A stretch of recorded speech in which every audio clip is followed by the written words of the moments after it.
Russia offers 5% discount on oil to India amid Trump tariff tensions.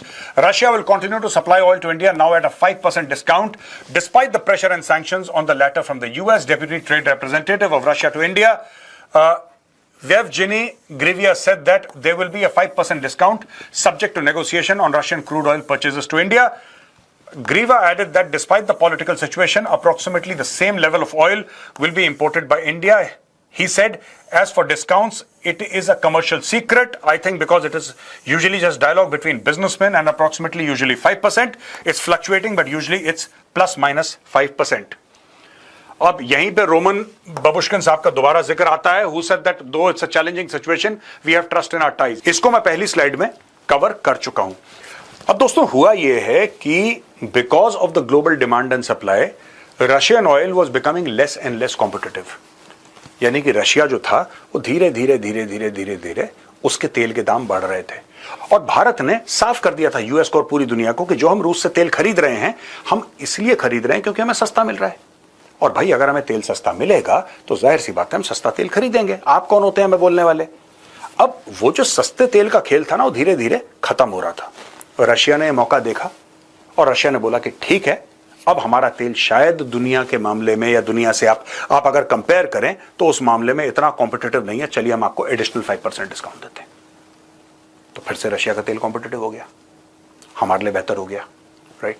तो India इसको मना नहीं कर पाएगा. दूसरी चीज यह है कि देखो, ट्रंप जितना धक्का दे इंडिया उसको रेसिस्ट करेगी, इंडिया रेसिस्ट करेगी.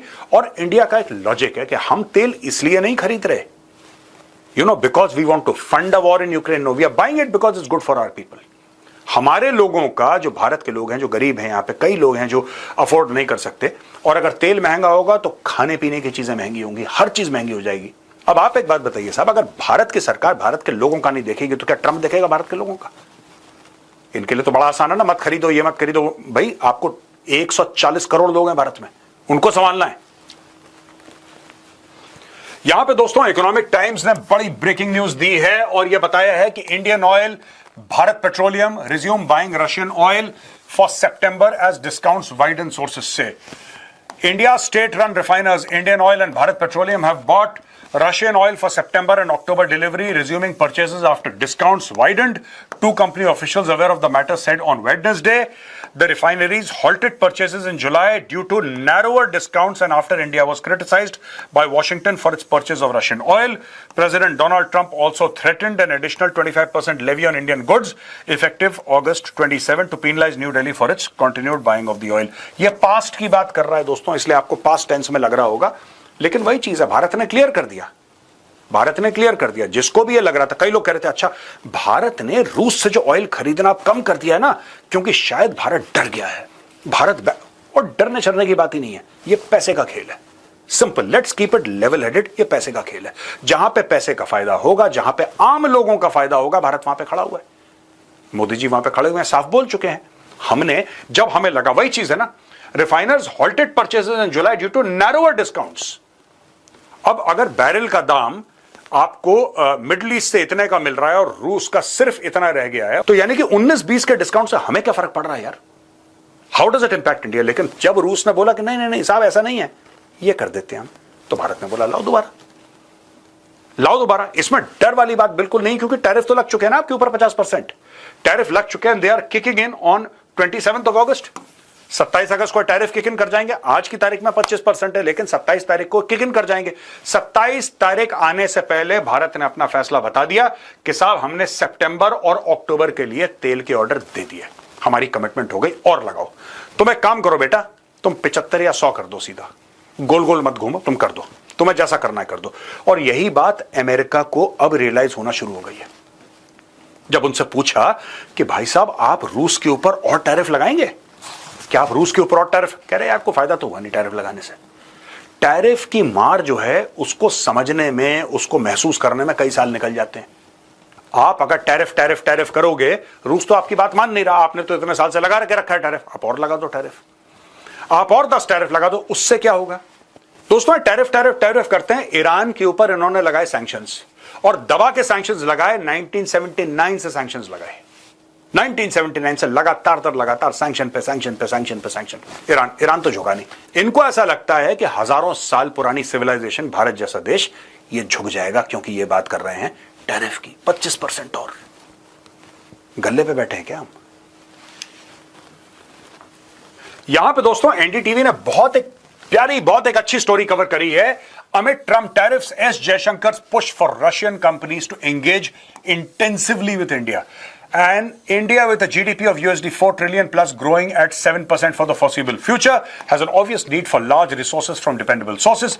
In some cases, it could be assured supplies of essential products, fertilizer, chemicals, and machinery being good examples. Its rapidly growing infrastructure offers business openings to enterprises with an established track record in their own country. आइए भारत, धंधा कीजिए।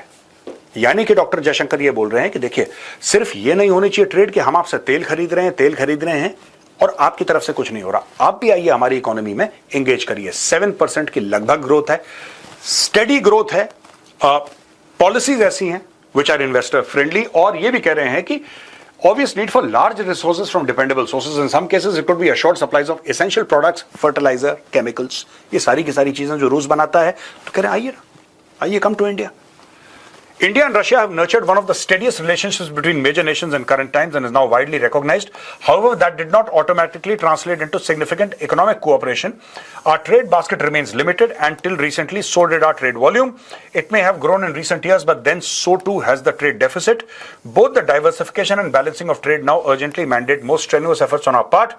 At the end of the day, they are essential not just to reach higher trade targets, but even to sustain the existing levels. ये भी देखिए एक किस्म का Russia को मैसेजिंग है डॉक्टर एस जयशंकर की। मैं इधर पूरे इसमें नहीं जाऊंगा क्योंकि ये बहुत लंबी चौड़ी बातें हैं, डिटेल में जाने वाली बातें हैं, लेकिन मैं उधर नहीं जाऊंगा। लेकिन सिर्फ आपको ये बता रहा हूं कि दोस्तों बात ये है कि इंडिया और रशिया के बीच में ट्रेड इंबैलेंस है। भारत बहुत ज्यादा खरीदता है, रशिया से बहुत ज्यादा खरीदता है, 50-60 अरब की खरीदारी है। रूस इतना नहीं खरीदता, रूस बहुत कम खरीदता है। तो भारत ये कह रहा है कि साहब आप क्यों नहीं खरीदते, आप क्यों नहीं खरीदते?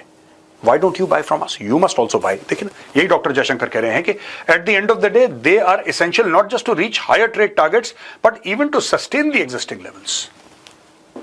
जो करंट लेवल है उसको भी सस्टेन करने के लिए। अब इसमें कई सारी चीजें हैं, ये प्याज की तरह है दोस्तों, जितना परत खोलते रहेंगे आपको और इसके मतलब बनेंगे जो डॉक्टर जयशंकर ने बोला है।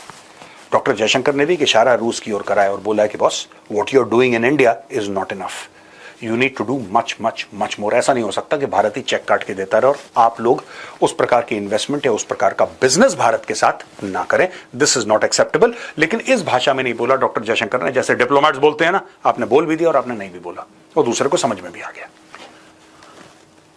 अब दोस्तों ये मनी कंट्रोल की स्टोरी है। You mean Sudarshan Chakra, next time ask in Hindi, Russian diplomat surprise reply to S-400 query.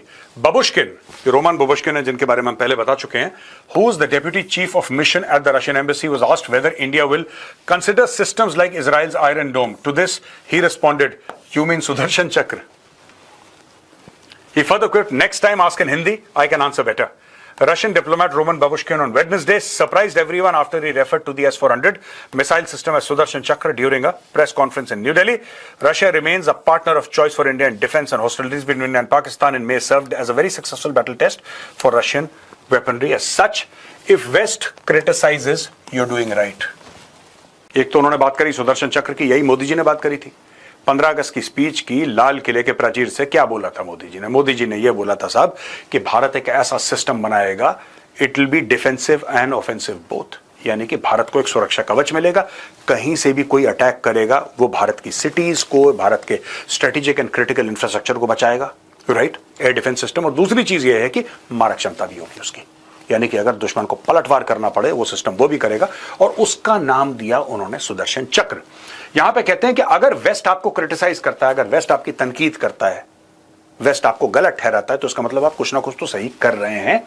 Russia slams Trump's 25% penal tariffs on India, 10 hard hitting statements. अब देखिए बबुश्किन जी ने कहा है कि Babushkin dismiss concern regarding potential secondary tariffs suggested by the US trade adviser if India continues. If the West criticizes you, it means you are doing everything right. We don't expect that to happen, India to stop buying oil from Russia. We know about the challenging circumstances for India. This is the true strategic partnership we are enjoying. Whatever happens, even during challenges, we are committed to removing any problems. The recent phone call by President Putin to PM Modi ji, explaining and sharing the information about recent developments in Ukraine means India matters a lot to Russia. We are capable of finding any solution for mutual satisfaction. The deepening of our partnership will help us grow together. अच्छा, एक और बात उन्होंने ये बोली है कि देखिए, we have dramatically expanded the program of our joint engagements for co-production of various sophisticated weapons.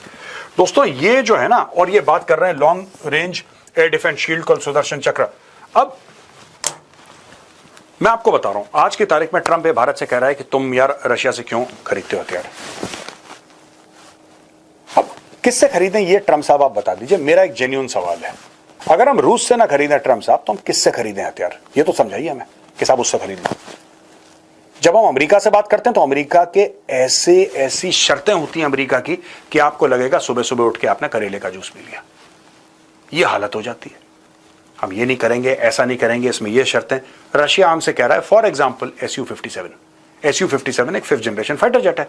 Russia ने बोला 100% transfer of technology, 100% transfer of source code, engine की टेक्नोलॉजी चाहिए, डन. 5th जनरेशन फाइटर्स कैसे, डन. आपका जो एमका का programme है उसके लिए कोई मदद चाहिए, डन.